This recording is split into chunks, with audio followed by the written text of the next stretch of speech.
On a quiet spring morning, a white cat with blue eyes woke up under the warm, golden sunlight.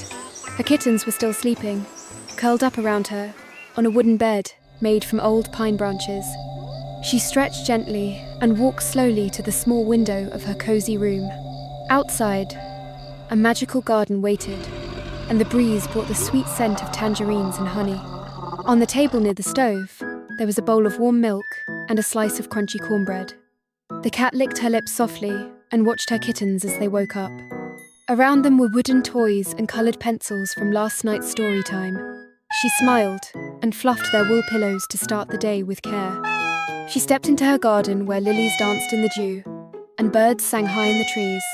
She walked between her herb plants, thinking about what to cook for lunch. Maybe sweet tomatoes for a salad, or thyme for a warm soup.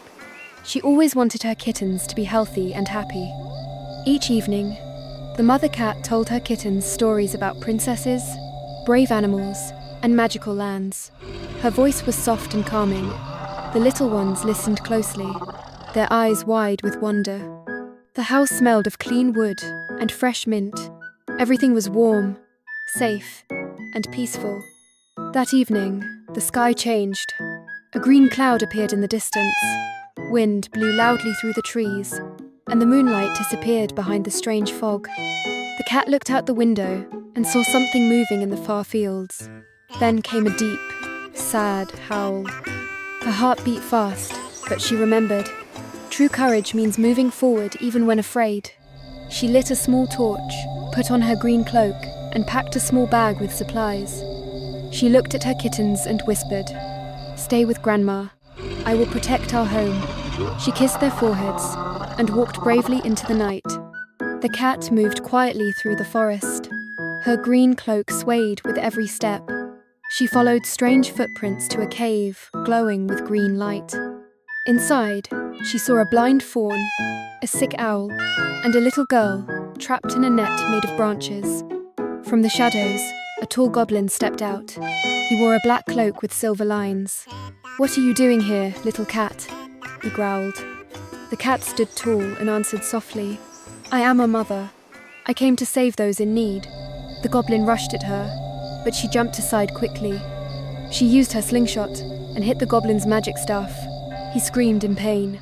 While he was distracted, the cat rushed to the net and untied it. She freed the girl, the owl, and the fawn. She looked at the goblin and said, "Let them go. A mother's heart is stronger than any spell." The goblin stopped. He saw no fear in the cat's eyes. The little girl whispered, "Thank you, Mother." The green cloud faded from the sky. The goblin sighed, "I have learned something today." He let everyone go, and the forest became quiet again. As morning came, the white cat walked out of the cave carrying the girl. The owl and the fawn walked beside them. Sunlight warmed the village. The cat returned home, and her kittens ran to greet her. They had known she would return. In the kitchen, the cat made breakfast. The table was decorated with purple jasmine flowers. The next morning, the villagers gathered to hear her story. They listened with shining eyes. They understood that love and wisdom are treasures of great power. Every evening, the cat brought peace to her home with stories, warm meals, and gentle hugs. Her kittens felt safe in her paws. At night, under the silver moon, she would whisper, "Life is a gift, and our next adventure waits, just behind the window or under a giant tree."